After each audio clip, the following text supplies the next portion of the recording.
Welcome to Talking Tuesdays with the Starch Queens. So tonight, first thing up on our agenda is we're going to talk about bell peppers. Because, and who had that issue? Do you remember who had the issue? Patty Puser from Plant-Based Chico was asking about, she says, is it common to have problems with bell peppers as you get older? I'm in my 50s and just started burping them up, and I've never had this issue in the past. So, first of all, you need to understand the bell peppers are part of what's called the nightshade family. And all of these, within the nightshade family, some people have an issue or a response to, and they're not very digestible. So as we get older, sometimes our digestive system doesn't become as functioning as normal. And especially the other thing that I've also noticed is that once you clean out your system, like I'm super hyper sensitive to salt now. And I used to, well, I mean, obviously I was before when I was eating the SAD diet, but I never noticed it as much or as prevalent, especially with the blood pressure headaches. I just never, correlated it. But now that I've cleaned up my system, for the most part, I'm still working on it. It's a journey. I still see, I'm starting to see my body becoming more responsive to things. So anyway, but let's get back to the bell peppers, because the bell peppers have two substances in them. One is called solanine, and the other one's flavin. And this is, the solanine is the members of the, and I'm probably not going to say this right, but Solanaceae family, which is the nightshades. So, and ingested in large quantities, it can be really toxic to the body. But the substance tends to disappear as the fruit or the plant tends to get to maturity. So you don't see it. So you want to make sure that you're buying very, very ripe fruits and vegetables within this family. The flavin is the other part, the inner white part. When you cut open the peppers and you see the white part there, that's the flavin, and that is also found in the seeds. So you want to make sure that you're cutting all of that out to help. So I always cut out the white part. I always cut it out. Yep. Yeah. So a couple other things you might want to do is make sure, obviously, you're buying organic, but make sure you're cutting out the white part. You're cutting out the seeds as well, that you're not eating them.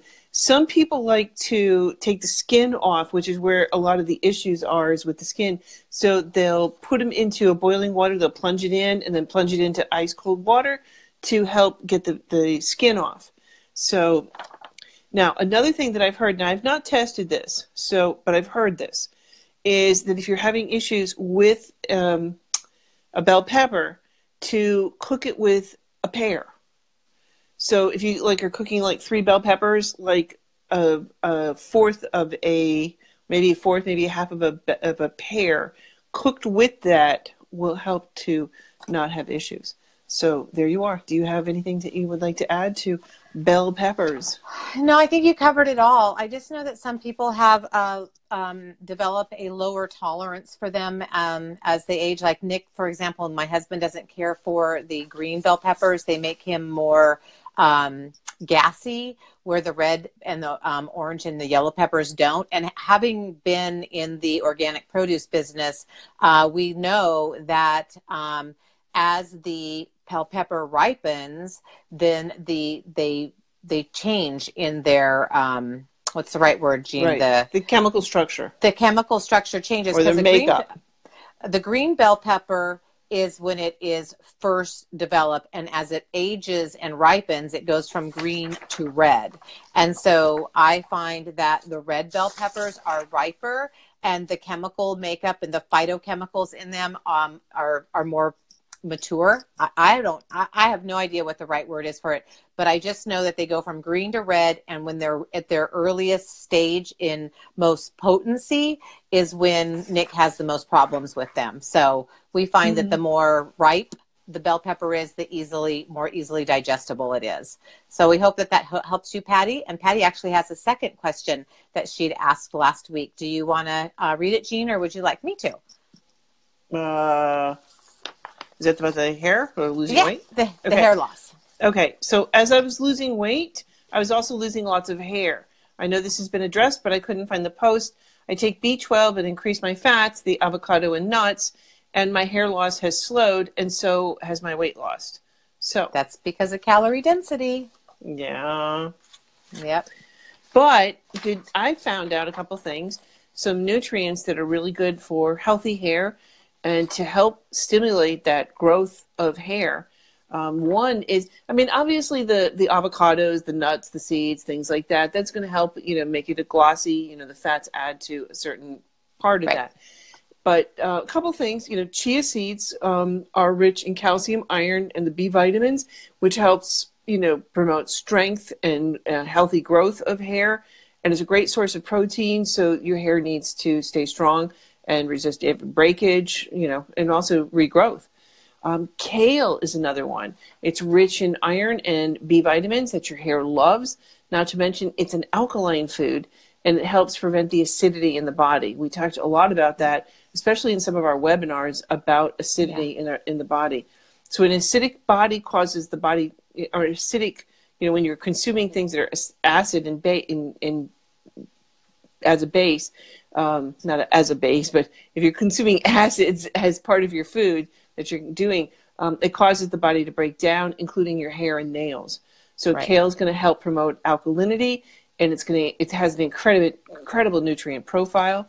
Another one is cucumbers. Cucumbers contain the mineral silica, which helps promote beautiful hair, skin, and nails, and it strengthens by improving the collagen within the body. So these are a couple great ways to help, prevent hair loss, help strengthen it to grow. Another one is cacao, which is a raw superfood in has the key nutrients in it. Is going to help your hair grow long and stay strong as well. Cacao contains, iron, zinc, protein, magnesium, and even a few of a lot of the B vitamins. And it's rich in sulfur, which promotes beauty throughout the entire body. Last one is acai, which it's rich in the omega-3 fatty acids. And some people aren't aware that contains that. It's also a great source of protein and B vitamins, not to mention antioxidants. So the omega-3s help keep your skin and hair moist to prevent breakage and dryness, and the antioxidants in the acai can help improve the overall look of your hair. So that's fantastic. And my research showed that, and we've talked about this before in Plant-Based Chico in hair loss topics, is it's normal to shed 100 to 200 strands per day. So, who's counting the strands of hair that they lose each day? Not me. And, I don't have that kind of time. But, no, I could lose thousands of strands of hair with this mop that I have. But collagen-rich foods are also very good for hair, nails, thickening your hair. So you want to look for collagen-rich foods, and some of the ones that Jean mentioned are highly recommended.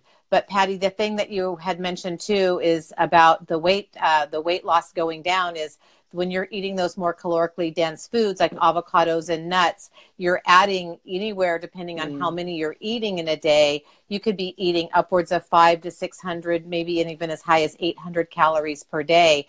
And unless you're out there training for like a marathon, those are going to prevent you from losing at a steady pace.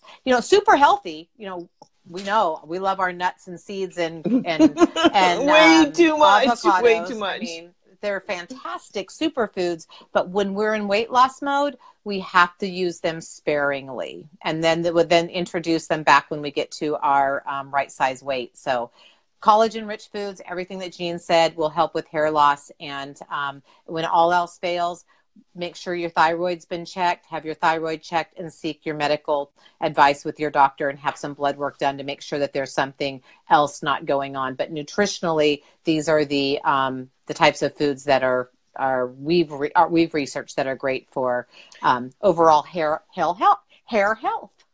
Well, also genetically, there's a component there too. Some people have this, the female, genetic disposition for hair loss. I know my mother-in-law had that when she was still alive. My grandmother was bald.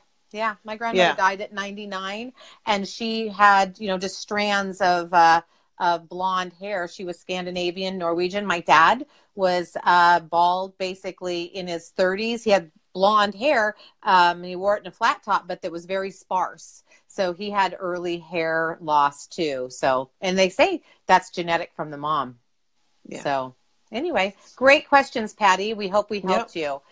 We have another question that's coming from Nancy Bartlett, and Nancy is posted this question on our Starch Queens Facebook page. Nancy asks, I seem to have water retention in my ankles. I have cut out all sodium. I have cut out all added sodium. I quit using canned beans and make my own vegetables. I also avoid vegetable broth with high sodium.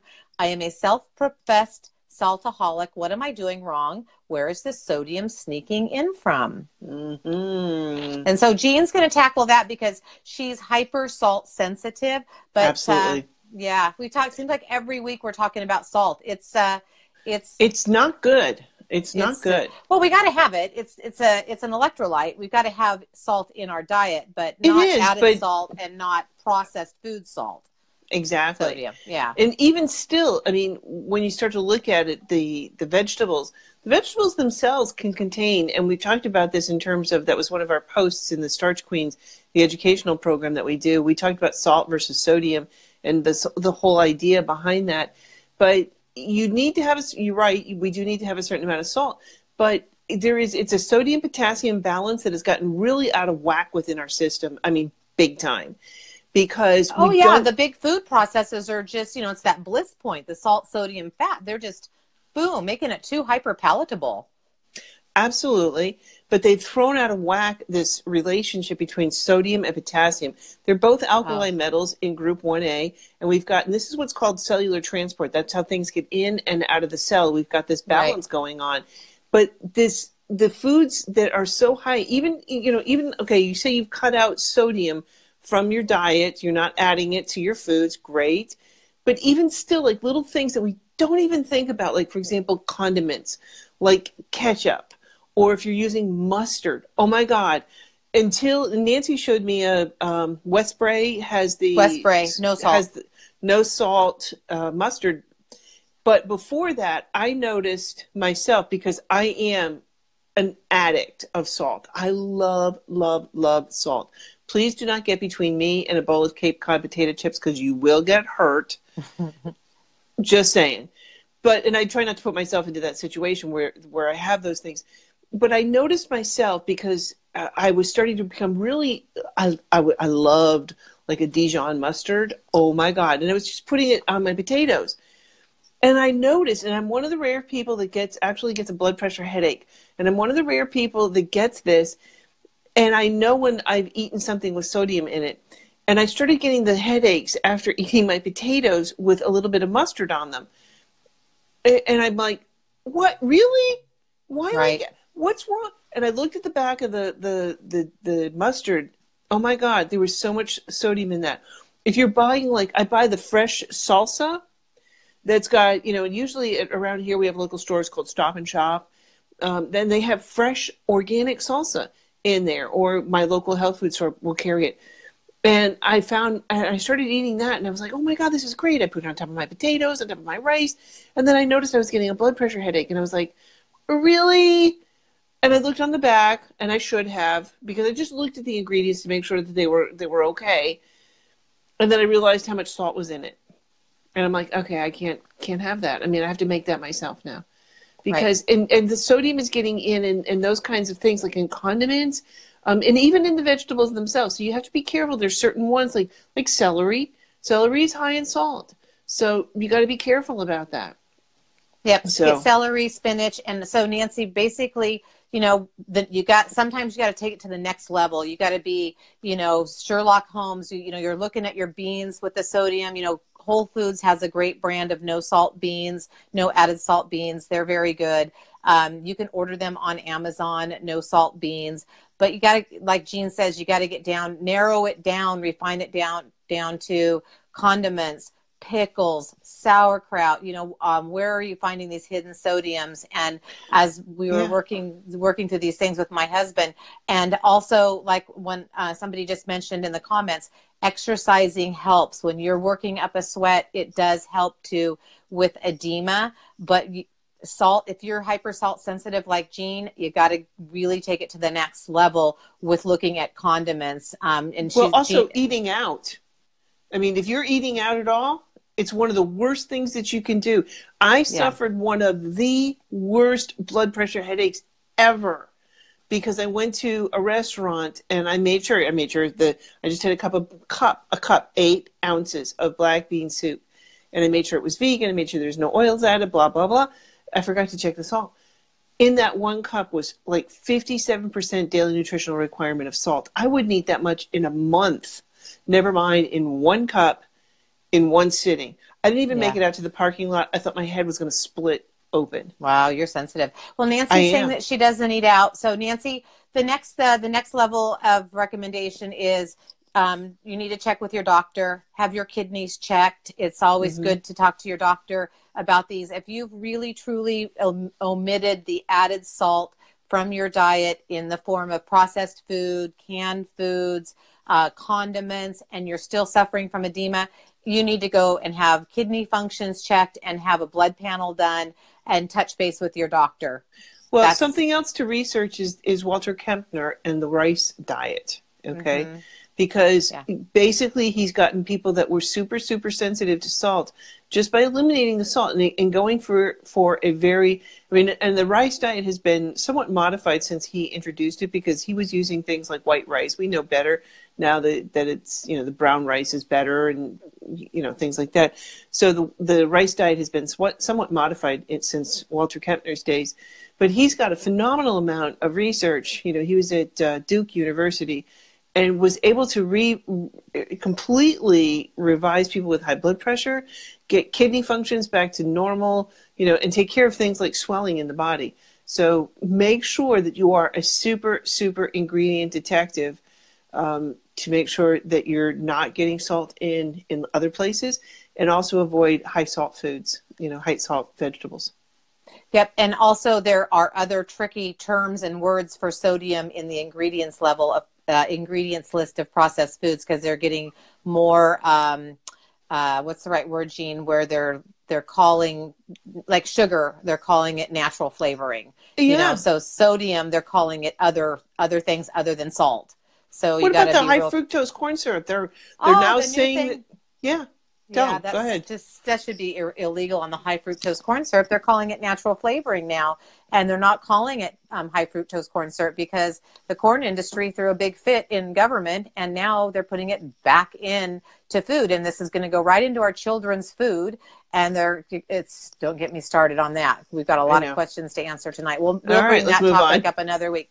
So I'm going to move one question down from what is the Starch Queens program. Deborah Fraser asked, what is the Starch Queens program? So what we'll do is we'll save that one towards the end. So we have another question from Jackie is, why does starch play a role in weight loss?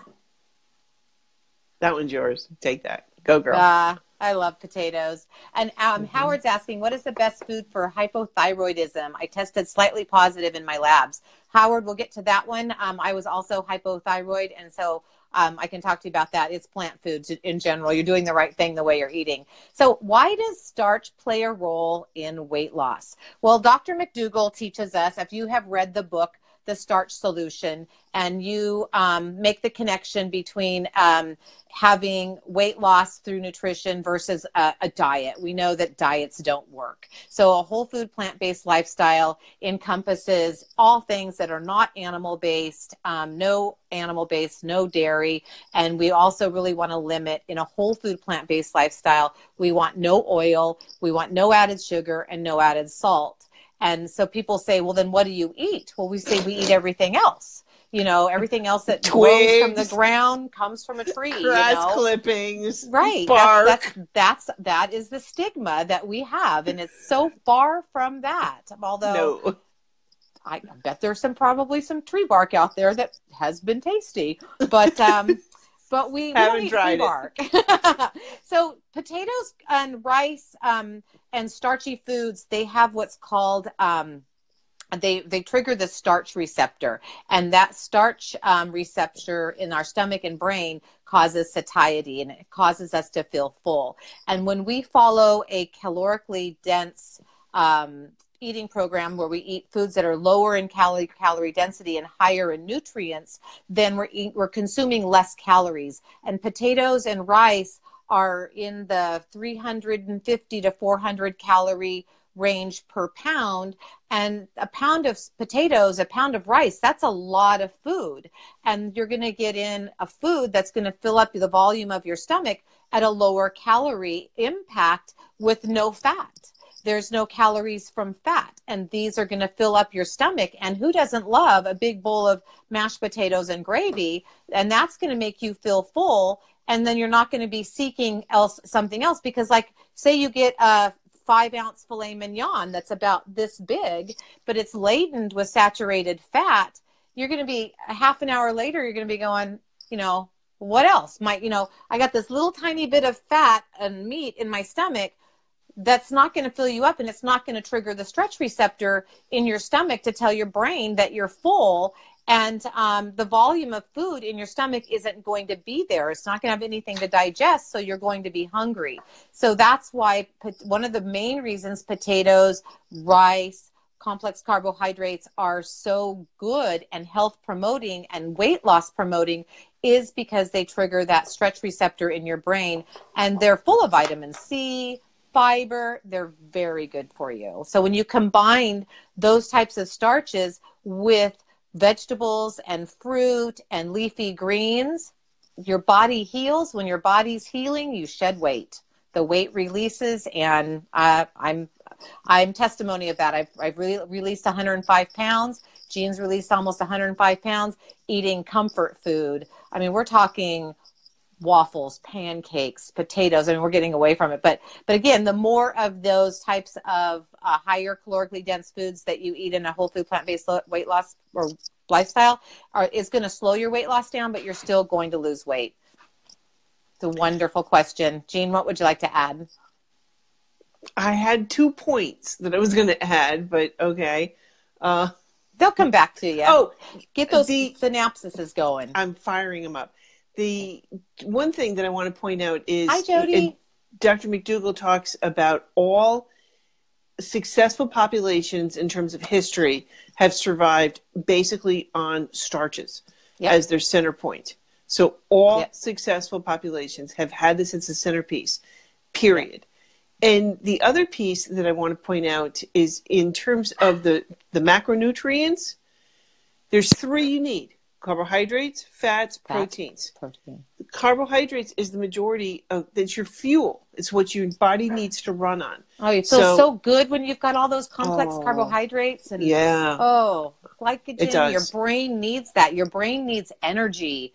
Oh, you feel so good. I don't know if you've ever done, anybody out there watching has ever done the Atkins diet or paleo, and your skin gets all red and you just feel constipated and irritable. Mm. You're not getting lose weight. Complex.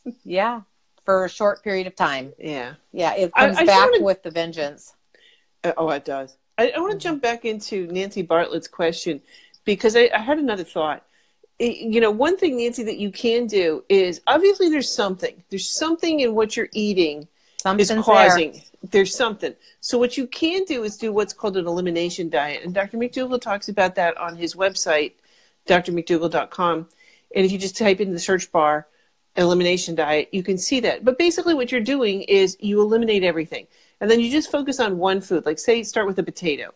You start with a potato, eat nothing but potatoes for like 3 days and see how your body's doing.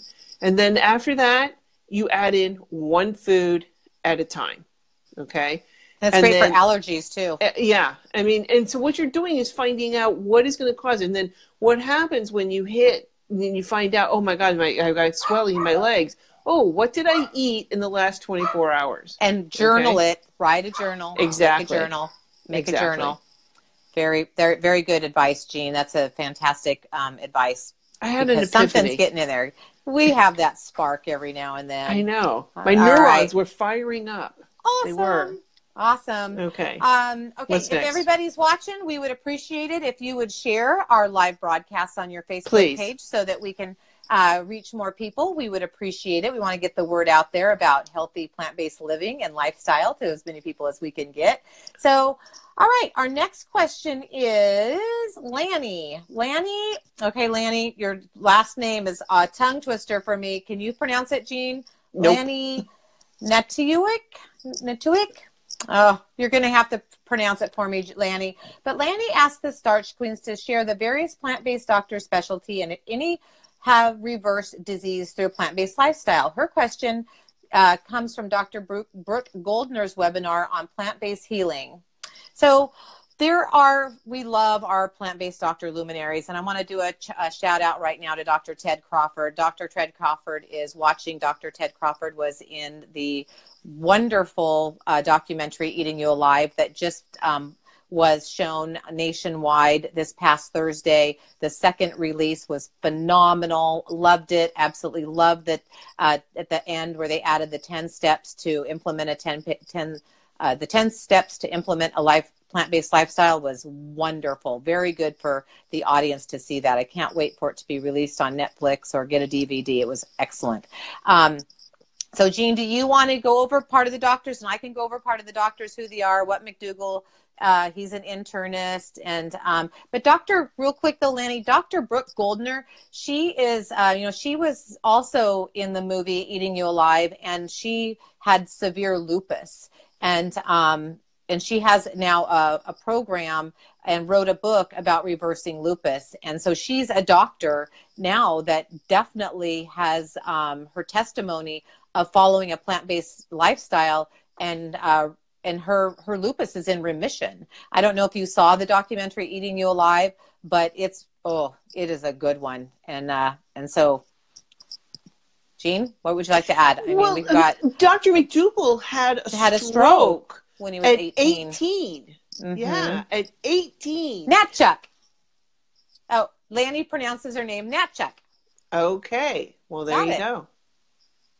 I would never pick that up from that. Okay, but Lonnie. So, but he had a stroke at 18, and that just absolutely amazes me. And that's one of the reasons why he became a medical doctor, was because he had so many people coming in looking at him because he was such an anomaly. Right. Of how many 18-year-olds have a stroke that and not one person ever asked him about what he was eating or consuming, because they just didn't understand. And I think that was one of the things that started him on becoming plant-based. Was, well, not quite at that point, at that moment, but that's what started him on his medical journey. And then I think it wasn't until he became a medical doctor on the island of Hawaii. Yeah, that he started to see the connection between the 4 generations. Starch. Yep. And Starch. Yep. Yeah. So Dr. McDougall is one. Dr. Brooke Goldner is another. Dr. Goldner, now she is, I'm not sure what her practice is. I can't remember from the movie. I want to say psychiatry, but I'm not sure if that's correct. But she followed a plant-based lifestyle and reversed lupus, which is wonderful. I have friends that have lupus, and I wish they would adopt the lifestyle. And Dr. Esselstyn, he is a cardiologist, and his profession is, his practice is in cardiology. Same with Dr. Dean Ornish. He's cardiology and lifestyle. And Dr. Robert Otzfeld. Dr. Robert Otzfeld is cardiology and lifestyle. Right. And then we also have, of course, Dr. T. Colin Campbell, but he's a biochemist. He's not a medical doctor. However, he has his son, Thomas Campbell, is a doctor that follows a plant-based lifestyle. So they have their different specialties that they recommend. It also depends on what their, I should say, what their specialty is. Cardiology, internal medicine, overall plant-based living. And then the book I'm reading now by Dr. Scott Stoll, he is a physical physician. Let's see, what is he? He is a physical medicine and rehabilitation doctor. So we'll talk a little bit more about that. So they all have their specialties. Oh, I got one for you. This one is impressive, and I can't wait I have an interview with him next Monday. Dr. David Danaev, and I'm not sure if I'm saying his name, but he had cerebral palsy as an infant.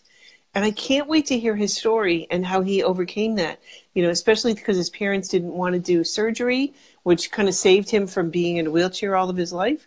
So Right. I can't wait to hear this interview and how the impact of a plant-based lifestyle had on his life.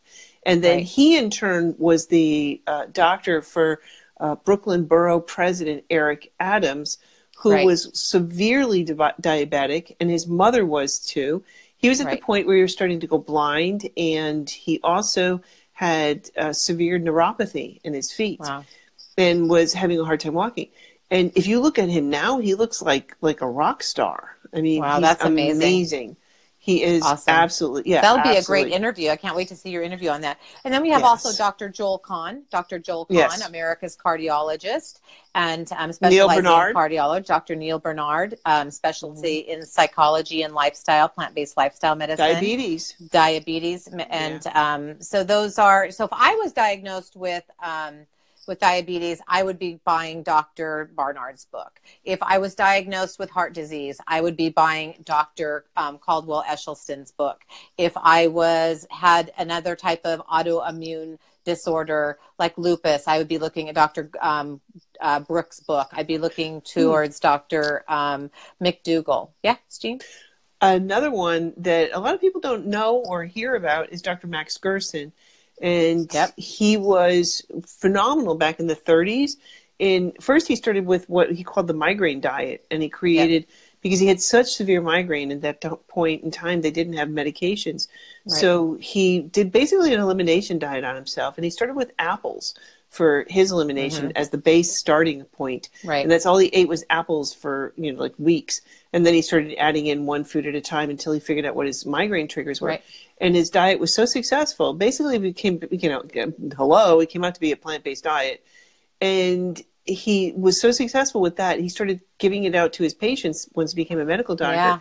And not only did one patient came back to him and said, "Doc, not only did it cure my migraine, but it cured my tuberculosis, TB." Yep. And so he went on to do leading research back with one of the leading, persons in this field in Europe at the time. They did a study on 450 patients, and out of 450 patients, 446 were healed for tuberculosis, which at that time was, a death sentence. It was a death sentence. So, and his daughter Charlotte Gerson went on to found the Gerson Institute. Yep. Gerson Institute across in Mexico. Yep. So, and they have a facility now in San Diego. And if you haven't watched The Beautiful Truth, a documentary on Netflix, both Jean and I highly recommend that you watch The Beautiful Truth. It's a phenomenal documentary. So we hope that helps answer your question, Lonnie. We have a lot of phenomenal there's a website too. Doctors, and we're going to get to that. We'll get to that at the end. But you can also look it up. We'll talk about it in a little bit, a few minutes. But the website is called www.plantbaseddocs.com. And also Kara mentions True North. Of course, that's where Dr. Goldhammer is, and his team of plant-based physicians, Dr. Ted Crawford, family practice, plant-based doctor. We need more, and we'll talk about the Plantrician Project in a little bit. So our next question is from Lisa Sin. She's a Starch Queens member. Lisa asks the Starch Queens, both of my knees crunch when I walk. What kind of exercise can I do without making things worse? Shall I take that one, Jean, or would you like to? Well, we'll share that one. We'll share, and I'll add 2 cents at the end. Awesome.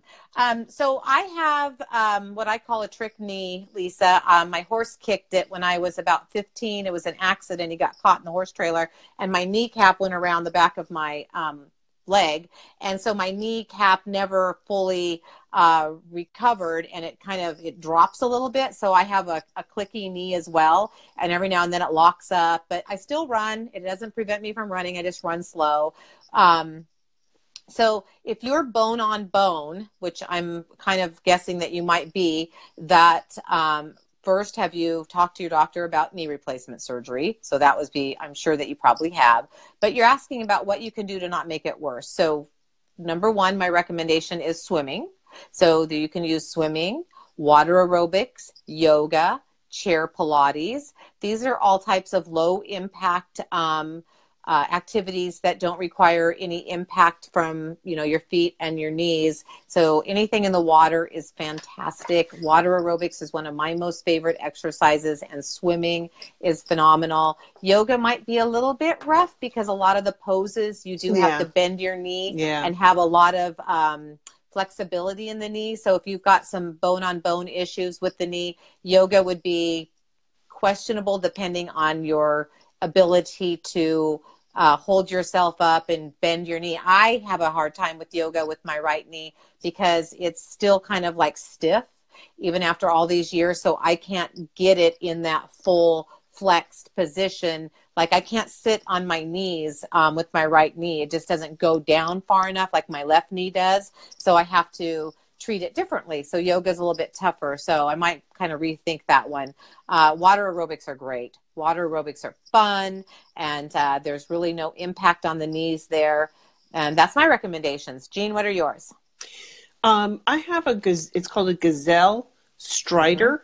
Yeah, I've seen those things, your legs are going like this, so there's no bending in your knee, but my God, what a cardio workout. Really? I always thought those were kind of lame, kind of like, an infomercial gizmo. No. Wow, I beg to good differ. to know. I beg to differ because they have pistons that you're going up against. Oh, and so you can increase the resistance. They have different pistons that you can change that came with it. At least, I don't know if they've, upgraded. I have an older model. But they had different pistons that you could change as you build up your strength and whatnot. But the pistons provide the resistance on this. Oh, yeah. No. You put in a half an hour on there and you will know it. Trust me. Oh, Misty says she loves her Gazelle. Who knew? I always thought that was kind of a gimmicky thing because, I don't know. Well, good to know. That's exciting. No, and it's heavy duty and it folds flat so it can just slide right under. So it's a great thing to have. I love my Gazelle. I really do.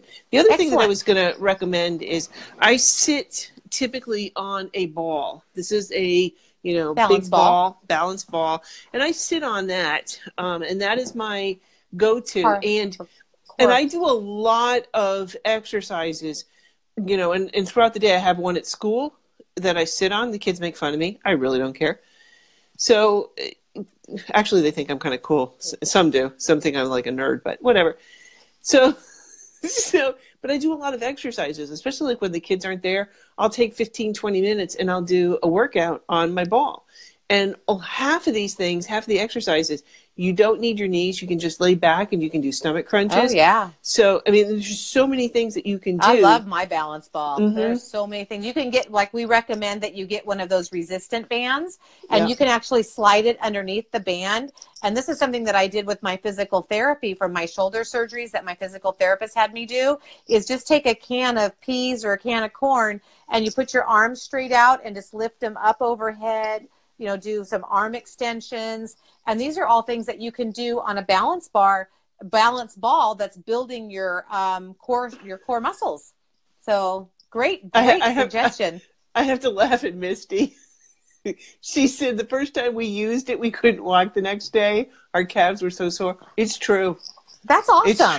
It's true. Excellent. And there's no stress on your knees. So that's excellent. That's what I absolutely love about the Gazelle. Well, then, Jean, we're going to have to put a link to the Gazelle in our comments after the program tonight for Lisa, so she can check out the Gazelle. Yeah. Awesome. And it's not that great recommendation. It's not that expensive. Compared to something like, say, because we were looking at, my husband likes the elliptical a lot more. I love the elliptical too. Yeah. But you're bending your knees. Yeah, but that was like $10,000 for an elliptical. No, for an elliptical. Yeah, no, for the one he wanted. But that was like $10,000. That's like a gym quality. That's what I'm saying. That's what he wanted. He wanted the same one that we had at the gym. I would want that one too. I know. Yeah, but that was like $10,000. Like, are you kidding me? So the Gazelle isn't that expensive. At least the one I had. Awesome. That's it. Anyway, it's low. Right. It's no impact, low impact, and you're all. No. I like the fact that now that I've been sitting here thinking about that, that's also working your hip flexors too. Oh, yeah, upper body and lower body. Good to know. I learned something today. No, those Starch are good. queens are pretty cool. All right. Good question, Lisa.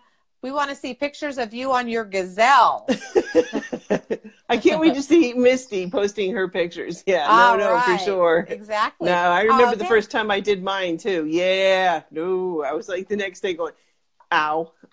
Yeah. I can't remember what the machine was. I had one of those machines that I thought was kind of gimmicky. I did, and it was like, must have been doing it all wrong because it didn't work. Anyway, Kara Heckman, one of our Starch Queen members, asks this question about how to succeed at plant-based according to caloric density. Well, oh, this is such a good question. Okay, I want to read this better. Kara asks how to succeed at eating plant-based according to calorie density while living with a family who still eats SAD. Excuse me. SAD stands for Standard American Diet. I have been serving my family delicious plant-based meals, but the meals tend to have ingredients I am avoiding. Excuse me. Like nuts, pasta, nutritional yeast, etc. I am the cook and meal planner, so it's not like getting another fridge with their food is helpful. The strategies I've been doing are working, but I'm worried about it not working long term.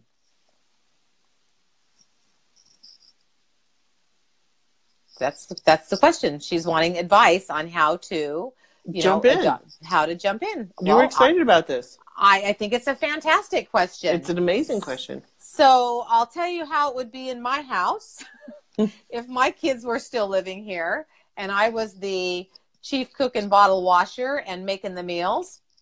They'd be eating what I'm eating. And if they were complaining, they would complain. So that's just me. And, but that's hard when there's teenagers. Going back, hindsight's always crystal clear. And I wish we could have known what we know now about nutrition back then, 15 years ago when my kids were still living at home. I would do everything I could to influence them to eat whole food plant-based because we know how important it is for us. It's equally important for our children. It's very important for our children. Absolutely. And the other piece is, I remember my son, when we first started this in 2009, we started, and I would make some stuff for him and put it in the freezer.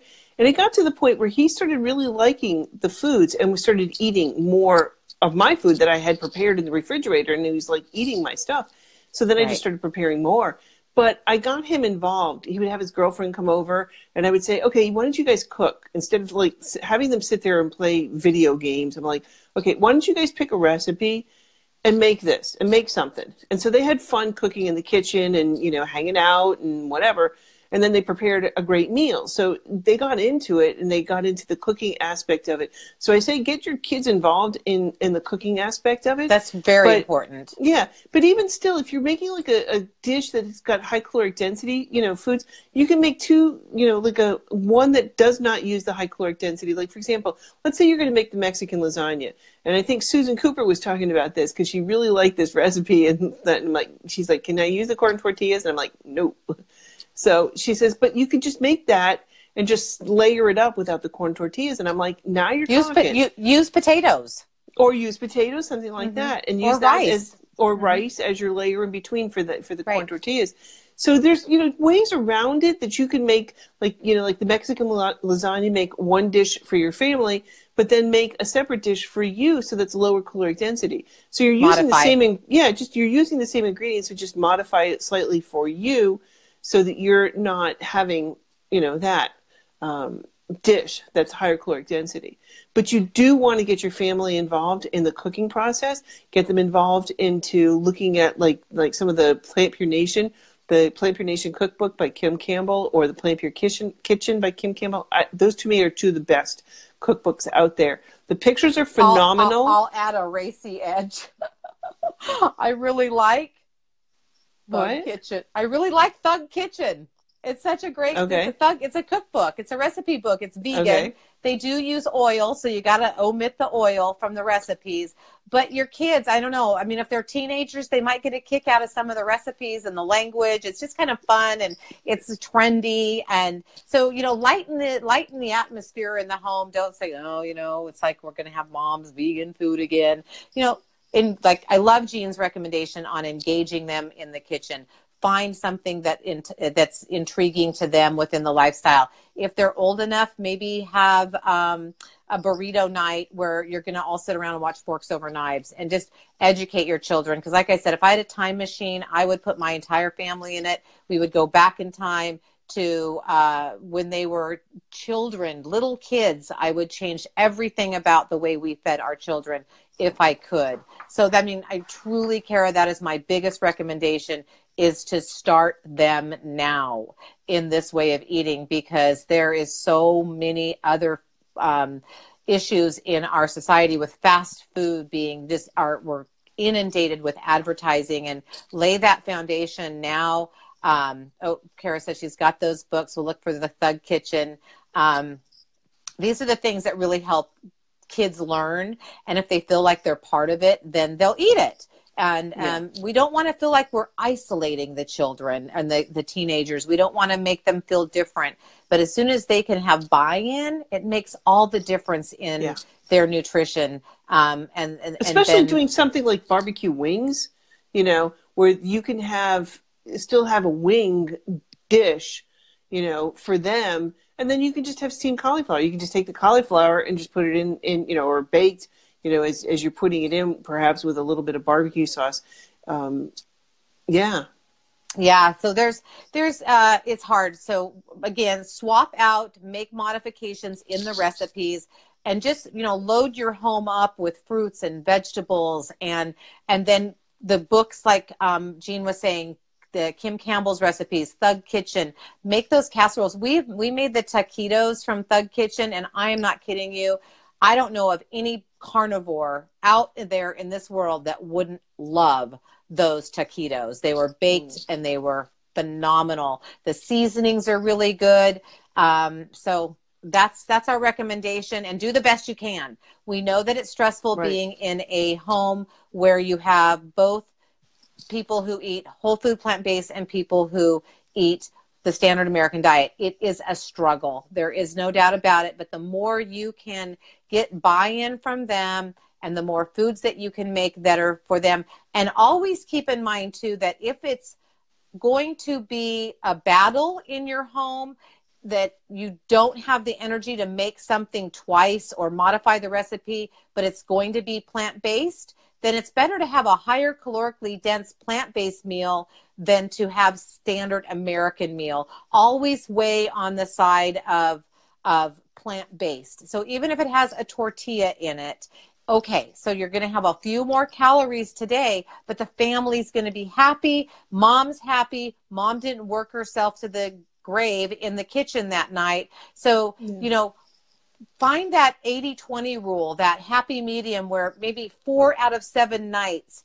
you're having a little bit more higher calories, but you're having a good time. You're spending time management with the family. So they can also go to the 80-20, 60-40 rule, where they will have 3 or 4 of your plant-based meals during the week, so that you guys can come together and find a happy medium.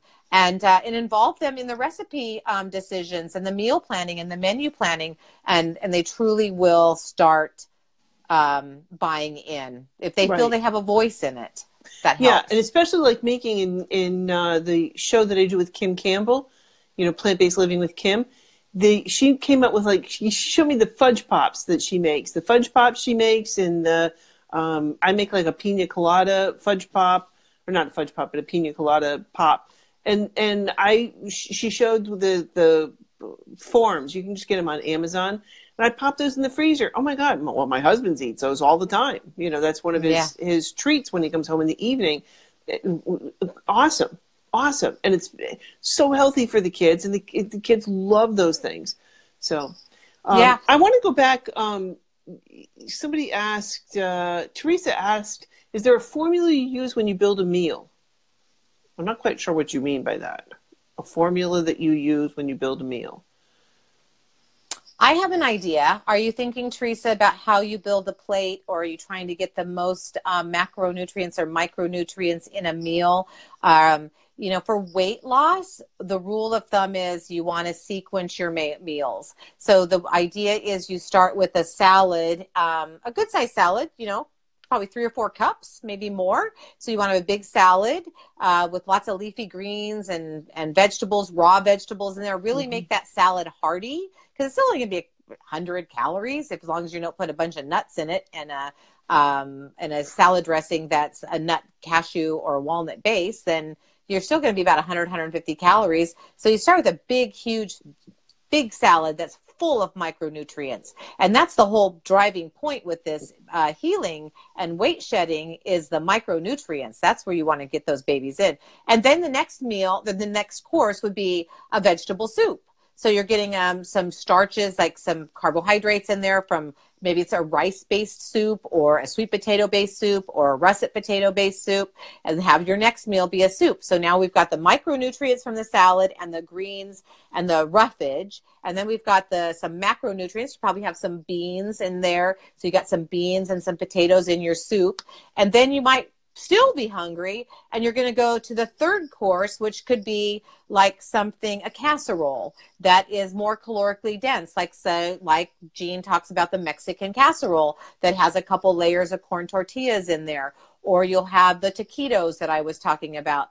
Or a potato, a potato, stuffed you'll potato. have a couple twice baked potatoes or stuffed potatoes, or a rice dish. So there you're getting the whole, and some fruit. You want to have some fruit in there. I put fruit in the salad and a fruit cup. So you're kind of covering the rainbow there, and from micro to macronutrients.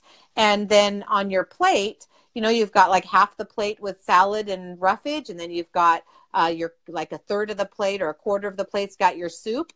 And then you've got a quarter of your plate down here with your more calorically dense food, meal entree. And that's kind of the way that Nick and I do it. But we're really all about making those Buddha and Goddess bowls where we put rice and beans and steamed vegetables and or potatoes. And then we just layer it up with tomatoes and all that good stuff. And we call it good. We do not get all worked up about getting every micro and macronutrient in every single meal, because you'll drive yourself bonkers. It's not worth it. It's what you eat in a week, not what you eat in a day. Right. So that's how you want to focus it. So she says a percentage of carbs, fats, and proteins. Yeah, I don't get all caught up in that, Nope. Teresa. It's don't drive yourself crazy. Just eat the rainbow. Focus on calorie density. And in our Starch Queens educational classroom, for the classroom on calorie density, there's a calorie density chart there. So if you're eating over to above the red line or to the left of the red line or below the line, you always want to stay on the low end of the calorie density, which happens to be the high end of the nutrients. So it's a win-win situation. And then find what you feel comfortable with. If you find, Teresa, that you're still hungry because you're eating too much roughage, add more satiating starches. Add more rice. Have a potato. Eat a cup of beans. Have a cup of oatmeal. You're going to find every body is different and everybody is different. So find your balance and where you feel comfortable with. But don't worry about the percentage. Don't worry about percentages. Oh, yeah. Yeah, I'm an accountant, and I don't even deal with the numbers, because every plant has the perfect ratio of micro and macronutrients. So if you eat a lot of plants, you're getting a lot of both. That's the way it works, because God Almighty, our Mother Nature, made those plants perfect. They're a perfect little package of micro and macronutrients. Yep. Great questions today, everybody. Thank you. So our closing topics for tonight are... What books are you reading? Jean, what book are you reading? I'm still back on Breaking the Food Seduction by Neil Barnard. 3 weeks in a row. Shut up. That's all I need. I don't want to hear it.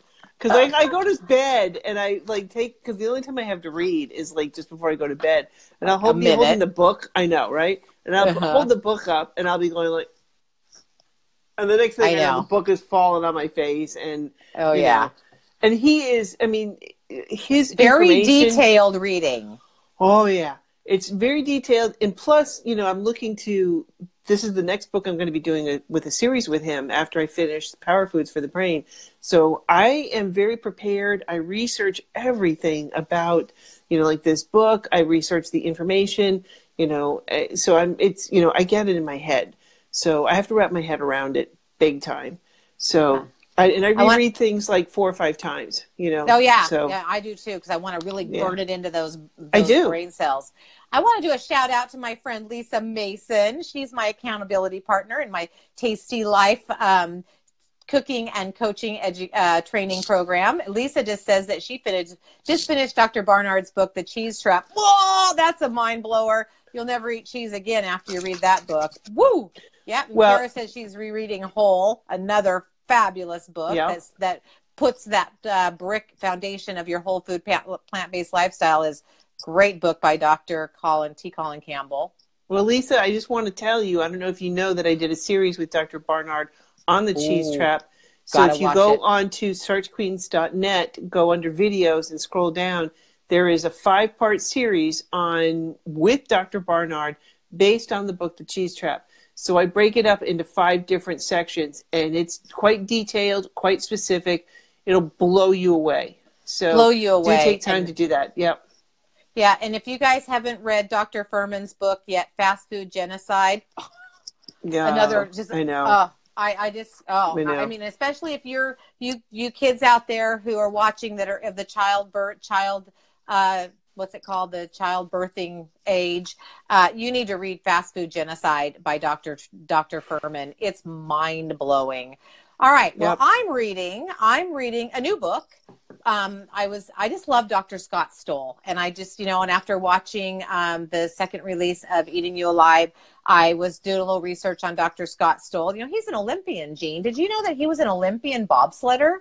I know. I did not know that. We've got a lot of Olympians that are plant-based doctors. We've got Dr. Stoll, Dr. Caldwell Esselstyn. He was an Olympic rower. These guys are pretty rock solid. And then we got Rich Roll, who is, an ultra athlete. And then we've got Scott Jurek, an ultra runner that are plant-based. Those power of plants are pretty awesome. So I'm reading Alive by Dr. Scott Stoll. It's Alive, A Physician's Biblical and Scientific Guide to Nutrition by Dr. Scott Stoll. And I am just loving this book. Find it fascinating. So I'm going to tell you real quick about who Dr. Scott Stoll is. Dr. Scott Stoll is a board-certified specialist in physical medicine and rehabilitation. He served as the chairman of the Department of Physical Medicine and Rehab and medical director for physical therapy and the Spine Center at Coordinated Health. He specializes in regenerative medicine, utilizing natural treatments, diet, and lifestyle to aid the body in healing chronic disease and injuries. As a member of the 1994 United States Olympic bobsleds team, Dr. Stoll is well suited for his additional role as a team physician at Lehigh University, the United States Bobsled and Skeleton Federation, and advising physicians serving professional and Olympic athletes. He's also part of the Plantrician Project. The Plantrician Project is growing leaps and bounds, where the doctors that are part of the Plantrician Project are educating doctors across the United States and around the world about plant-based nutrition so that they can spread the word and educate their patients on healing and curing rather than treating and prescribing. That's enormous. That's huge. I mean, just the advancements that we've seen in our medical community in the last 6 years. I mean, I just get goosebumps when I read about our plant-based doctors that are, and what they're doing. They're, really giving their time to educating other doctors. It's amazing. Oh, and Dr. Joel Furman. He was a world figure skating. Exactly. That's right. I mean, thank you, Joy. Thank you, Joy. I mean, these guys are awesome. How cool is that? So the Plantrician Project is on a mission to transform the world of health and healthcare through the message of plant-based nutrition and lifestyle medicine. So I won't go into reading all of this because we still want to talk real quick about where you can find a plant-based doctor. I said this earlier. Go to www.plantbaseddocs.com. All right, Jean, what is your favorite product of the week? Well, I want to show this. This is Pure Haven Essentials. This is a sugar scrub. And I just want to talk a little bit about this sugar scrub because freaking awesome. First of all, they use a sugar. at Pure Haven Essentials as opposed to a salt scrub, because salt is an ionic compound. It breaks apart. Think about taking salt and putting it into your eyes. Ouch. Yeah. So salts are not good for your skin. They're irritants. Most of the salts are irritants. So Pure Haven Essentials uses a sugar, which is covalent compound, doesn't break apart, it's not going to hurt you. It's kind of a mute kind of thing. And so I like the sugar scrubs. They use essential oils with that. Now, my husband has this eczema, psoriasis thing going on his skin. So he'll go in and soak in some like Epsom salts, and then I'll come in and I'll scrub down his where he's got these issues on his back. And the scrubbing part of this with the essential oils helps to really moisturize. So after he's done, he's not. Is it exfoliating? Does it? Oh exfoliate? my God! Yeah. Completely on the body. Yeah. So we use that, and then we'll put some of the baby cream on top of that to help seal in the moisturizer. But oh my God, it's just like sandpapers down his skin and gets rid of all the top layer of crud that's come out from the psoriasis and eczema. It's amazing. I love to use it on my legs before I shave. So my legs come out like silk after I use that. So I use it on my legs. I scrub my legs first. And then afterwards, because it's got a nice amount of oil, I really don't need, I just use a little bit of the shampoo, not shampoo, body soap gel, body gel, bath gel, whatever it is. Shower gel. Thank you. The shower gel, I'll just use a little squirt of that for my shaving cream in the shower, because my legs are just nice and oiled from the scrub. You know, there's some oils left on that. So I come out in my legs. Yeah, and the times when I forget to scrub my legs before I shave them, I come out and I'm like, going, why are my legs feeling so crappy? Oh, I forgot to scrub. It's amazing. So awesome. That sounds like a really nice, great product from Pure Haven Essential with no chemicals, no toxins. And they have a variety of different flavors. And the one I absolutely love is getting into the shower, especially at nighttime, is they have the lavender one. The whole bathroom is just perfumed with lavender. It smells like a spa. Oh, it's so awesome. It really is. Anyway, so that's my favorite product. Well, I didn't grab my box before we started here because I was saying goodbye to my handsome husband when he left for work. But my favorite product is I'm back running again, and I'm using what's called Beet Boost, BETBOOST. And this is a combination of dried beets and tart cherries. And beets are very good for your circulatory system, and they give you, it's a very 100% natural energy boost. And so it's called Beet Boost, and it's a little packets, and you put it in your water a half an hour before you exercise, and it really helps with your endurance, and I'm loving it. You can get it on Amazon, and it's called Beet Boost, and even Chef AJ uses it. So it's good stuff. Really like it. And John Pierre even recommends it. So that's my recommendation for the week. If you're out exercising and you want to add a little bit of more energy, there's no chemicals whatsoever. There's no caffeine. There's no stimulants. Nothing. Just beets and tart cherries. My kind of product. All right, what's happening with? I just want to jump in 1 second, because Pure Haven Essentials just had their national conference. And when they do have the national conference, they always release a bunch of new products. So that'll be coming out sometime this week, I think, the new products. So, and I just saw a picture fly by on Facebook. They have a huge, beautiful container for men's products. Nice. So, and there's a whole bunch of stuff coming out. I heard there was makeup and all kinds of things. So right up your alley.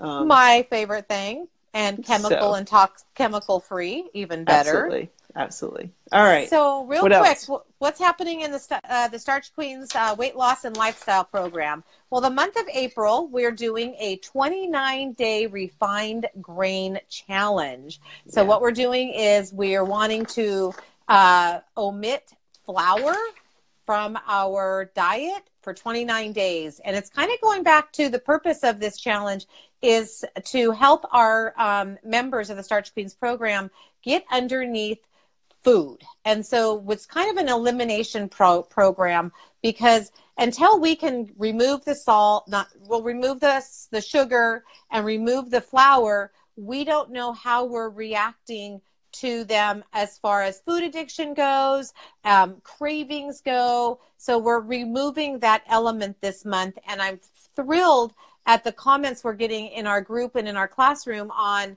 awareness. People are like Susan, she commented that her stomach bloat is going away. And that is simply the one thing she's changed this month. And it's been 10 days now of no refined grains. So this is how we're doing our program here, is so that we can learn how our bodies react to food and our brain. And we make the brain connection between emotional eating. Today's topic our classroom topic was emotional eating. And I did a pretty long 17-minute video this morning on emotional eating. So we have lots going on. By the way, I posted already. She's already got that up on YouTube, and that's already on our website. So Driving with Nancy, that's available on the sqweightloss.com website. That's only for our members that are part of our paying program, though, right? That is correct. It's password protected. Right. It's password protected. But all of these, the Q&As with the Starch Queens, are also available on that website as well. So I load those up, and I kind of give a highlight of what we cover in each one of the programs. So those are for everybody. That's free. You can visit the sqweightloss.com, and you can see the past Q&As in one shot, one place. Okay? Yep. That's awesome. So we've got lots going on. Go ahead. We do. I just want to answer. Somebody had a question. Oops. Is there, I think it was Teresa, asked if we had a list of foods that we include in our kitchen, in our place. If you go in the educational classroom, in the Google Classroom, under About, there's a list that says the program documents. And if you go under there, there's a whole list of things that we recommend to stock in your pantry. We've got that whole list. We got you covered of things that we recommend to keep in your kitchen. So in the Google Classroom, go under About at the top. And if you're still not sure where to go, just message me and I'll walk you through it. So right. And one of the things that's on the Starch Queen's to-do list is to set up an Amazon store. We want to set up an Amazon store that has all the products that we use, so that we can make it easy for you just to go to Starch Queen's Amazon store, and you'll see everything in one-stop shopping that we buy on a regular basis. It's on our to-do list. we're in our spare time. In our spare minutes, we go. Jean can only read for 1 minute a night, so I know. So we got. All right, so those are the things that's happening. If you are interested in learning about the Starch Queens program, you can go to sqweightloss.com. If you also want to see the great work that's been put into our website, starchqueens.net, you can find cooking videos, you can find research, you can find links to education topics. There's so much at starchqueens.net that will help any one of you learn how to adopt a plant-based lifestyle. Most of it's free.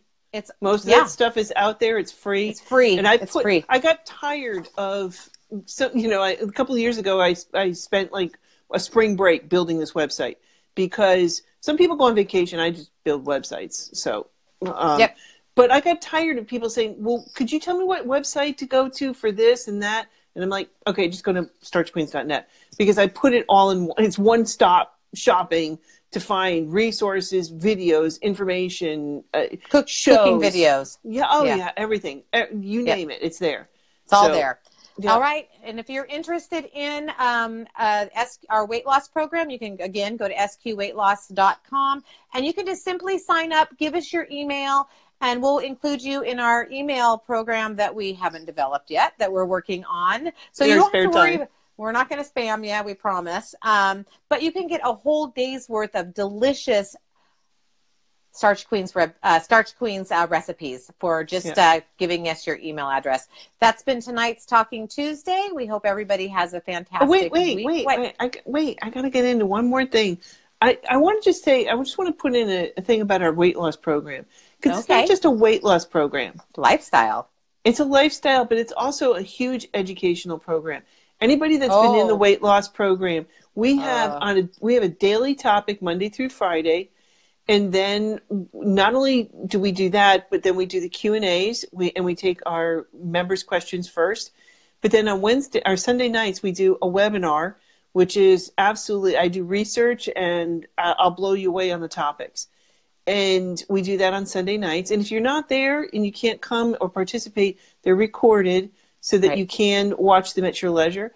But it's a huge educational program. So the daily topics, whatever the daily topic is, like today it was emotional eating. Emotional eating. And then Nancy did a huge driving with Nancy in the morning. She puts her camera up on the dashboard and she talks to you and gets right into your head.